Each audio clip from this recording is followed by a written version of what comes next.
That was, of course, one of Jennifer Lopez's hits, but she will not be getting loud this summer after she canceled her This Is Me live tour on Friday. It's a good song. Here to catch us up on what we need to know and to break down what kind of summer concerts we can expect is our very own and our favorite, Mike Muse. What's up, everybody? Happy Monday. Okay, so Summertime. This is really interesting to me, the statement that you made.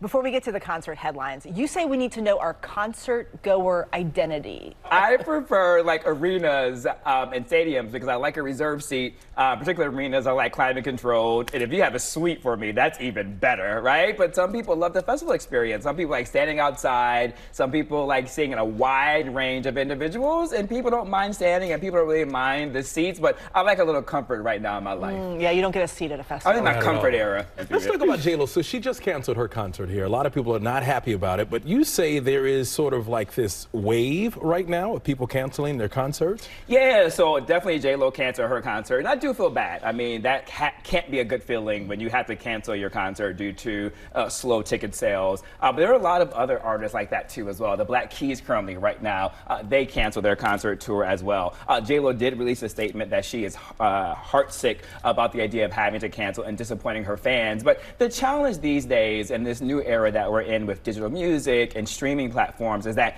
it's so hard for artists to be relevant today, right? Like you have to constantly be pushing out music and singles. Even in between albums, it's important that you release singles so that way you can always get introduced to new audiences. Because the price of tickets are so expensive, it's hard to do what we used to back in the day when artists can make an album, come out 10 years later, and then sell out Madison Square Garden. It's just not like that anymore. But how does it work for some and not for others? I mean, Lauryn Hill hasn't made a hit in 25 years, but she sells out places all over the country. New Kids on the Block. Yeah.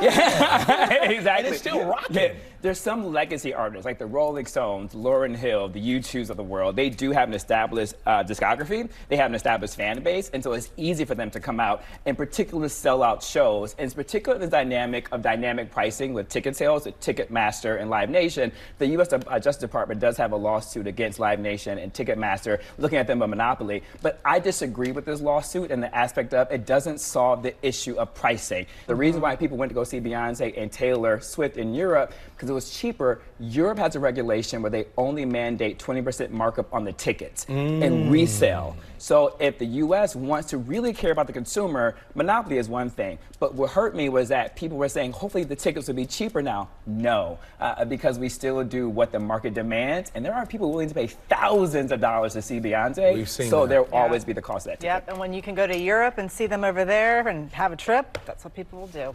Exactly.